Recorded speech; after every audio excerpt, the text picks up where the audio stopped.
ഇന്ന് നമ്മുടെ നാടുകളിലുള്ള ഏറ്റവും വലിയ പ്രശ്നം സ്ത്രീകളുമായി ബന്ധപ്പെട്ട വിജ്ഞാനത്തിൻ്റെയും ബോധത്തിൻ്റെയും കുറവാണ്.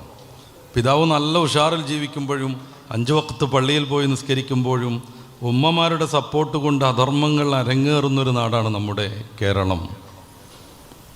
അതുകൊണ്ട് തന്നെയാണ് വിദ്യാർത്ഥിനികളൊക്കെ ഒരിക്കലും നമുക്ക് പറയാനോ വിശുദ്ധമായ വേദിയിൽ പരാമർശിക്കാനോ പോലും പറ്റാത്ത അത്ര വൃത്തികേടുകൾ ചെയ്ത് വിവിധ ജില്ലകളിലും സ്റ്റേറ്റുകളിലും താന്തോന്നിത്തം കാണിച്ച് നടന്നുകൊണ്ടിരിക്കുന്നത്.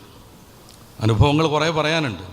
എറണാകുളം ഭാഗത്തുള്ള നമ്മുടെ മേഖലയിലുള്ള വിദ്യാർത്ഥികൾ പഠിക്കുന്ന ഒരു ക്യാമ്പസിൽ, വിദ്യാർത്ഥിനികൾ മാത്രമുള്ള ആ ക്യാമ്പസിൽ ക്യാൻറ്റീൻ ജീവനക്കാരനായ ഒരു ചെറുപ്പക്കാരൻ ഒരിക്കലും സ്മോക്ക് ചെയ്യാത്ത ആളായിരുന്നു. അവനൊരിക്കലും പുകവലിക്കാത്ത ആളാണ്.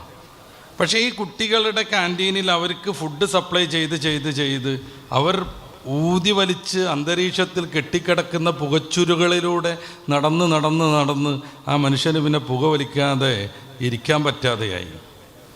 നിക്കോട്ടിനുള്ളിലേക്ക് ചെന്നില്ലെങ്കിൽ മൂപ്പർക്ക് ബാലൻസ് തെറ്റുന്ന അവസ്ഥ ഉണ്ടായി. അദ്ദേഹം ഒരിക്കൽ പോലും ആ ചെറുപ്പകാലത്തോ നന്നായിട്ട് ഇതൊക്കെ ആഘോഷിക്കേണ്ട കാലത്തോ ഇങ്ങനെ പുകവലിച്ച ആളല്ല. പക്ഷെ പെൺകുട്ടികളുടെ ക്യാമ്പസിൽ അവരുടെ ക്യാൻറ്റീനിൽ ഫുഡ് സപ്ലൈ ചെയ്തിട്ട് അവരുടെ ഇടയിലൂടെ നടന്നിട്ട് അയാൾ നല്ല കുരുത്തം കെട്ട വലിക്കാരനായി മാറി. പലപ്പോഴും ആ മേഖലയിലേക്കൊക്കെ നമ്മൾ പോകുമ്പോൾ ഈ മലബാർ മേഖലയിൽ നിന്ന് വരുന്നവരെന്താ ഇങ്ങനെ കുഴപ്പക്കാരാകുന്നു എന്ന് അവിടെയുള്ള നല്ല മനുഷ്യന്മാരൊക്കെ ചോദിക്കാറുണ്ട്. എത്ര വാചാലമായി വർത്തമാനം പറയാൻ കഴിഞ്ഞാലും, എത്രമേൽ പദസമ്പത്ത് നമുക്കൊക്കെ ഉണ്ടായാലും മറുപടി പറയാൻ പറ്റാത്തൊരു ചോദ്യമാണത്. ഇതെന്തുകൊണ്ട് സംഭവിക്കുന്നു?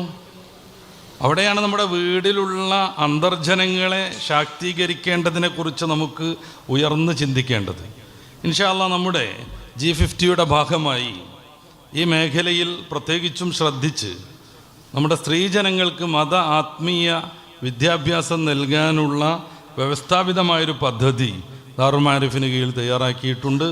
അതിൻ്റെ വിശദീകരണം ഇൻഷാ അല്ലാഹ് യഥാസമയം നിങ്ങളെ അറിയിക്കും.